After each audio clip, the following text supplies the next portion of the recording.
Hello, dear students. Today we are going to start with alternative therapies, which is an alternate to psychotherapy. In the last few sessions, we have learned about various types of psychotherapeutic methods or processes which are used to treat the patients with psychological distress. Today we are going to deal with alternative therapy. And why is it called alternative therapy? Because these are the alternative treatment possibilities to the conventional procedure of treating a patient with psychological disorders with drugs and electroconvulsive therapy. So there are various alternative therapies such as yoga, meditation, and acupuncture.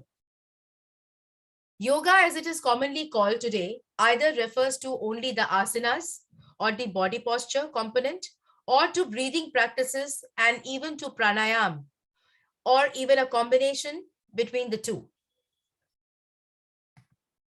You have various types of yogas, for example, the Ashtanga yoga of Patanjali, under the Patanjali's Yoga Sutras, right? This is a very ancient Indian technique. And the other one is meditation. Meditation is basically a practice where an individual uses mindfulness to focus attention on his breathing or an object or even on a mantra. So here the attention is very, very focused. In Vipassana meditation, which is also called mindfulness-based meditation, there is no fixed object or thought to hold the person's attention. So the person passively observes the various bodily sensations and thoughts which are passing through his or her awareness. Pranayama is also beneficial to us as it increases the capacity of the lungs to breathe. It helps in reducing asthma. It also improves your perception, increases mental strength, and gives you a strong willpower.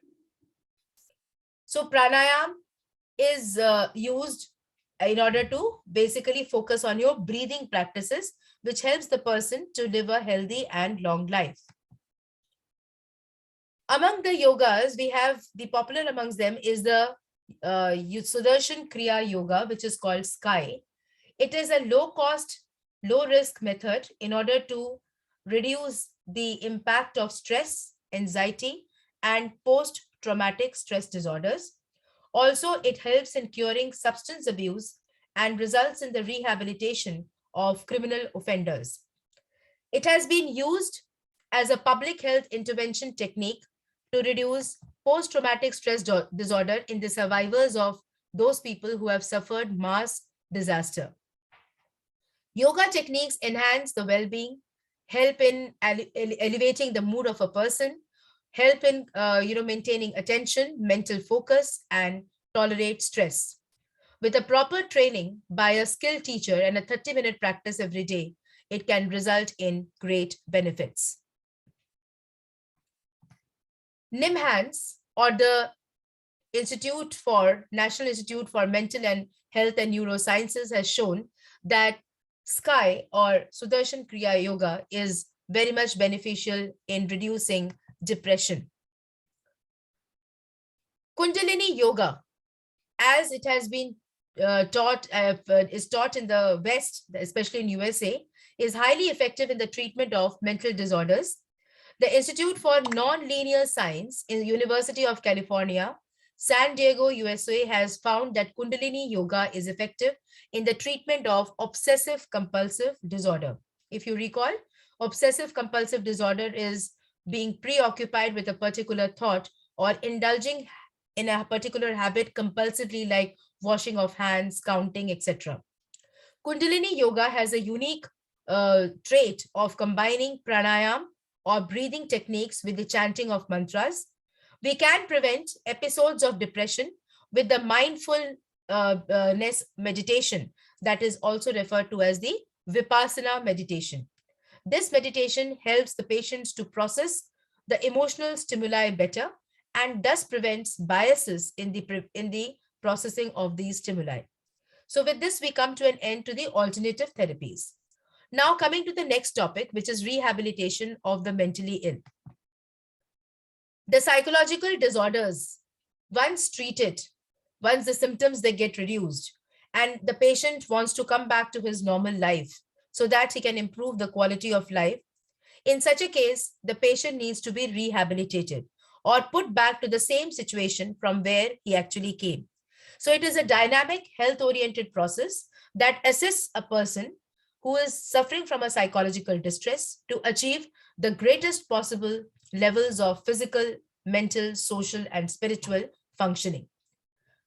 Occupational therapy is one of the methods which is being used, to rehabilitate a mentally ill patient. It has been said that in severe mental disorders like schizophrenia, reduction of the symptoms may not be associated with an improvement in the quality of life, but rehabilitation will help patients to become much more self-sufficient, especially in those people who suffer from negative symptoms such as disinterest and lack of motivation to interact with other people. So the aim of rehabilitation is to empower the patient so that he can become the effective member or the productive members of the society. As I was telling you, in rehabilitation, the patients are given occupational therapy. They can be given social skills training and vocational therapy. Let's address them one by one. In occupational therapy, as you can see from the slide, hobbies and interests are taken care of. And the patient is trained in certain art like candle making, bag making, weaving, etc., so that he can form a work discipline. Plus, in his daily life, he is also taught about self-care skills. On the other hand, the social skill training is a type of method which is used in order to enable the patients to develop interpersonal skills, that is the skills to relate to the people in the society with the help of imitation and instruction, right? So role modeling plays a very important role here. The objective is to teach the patient to function as a productive member of society.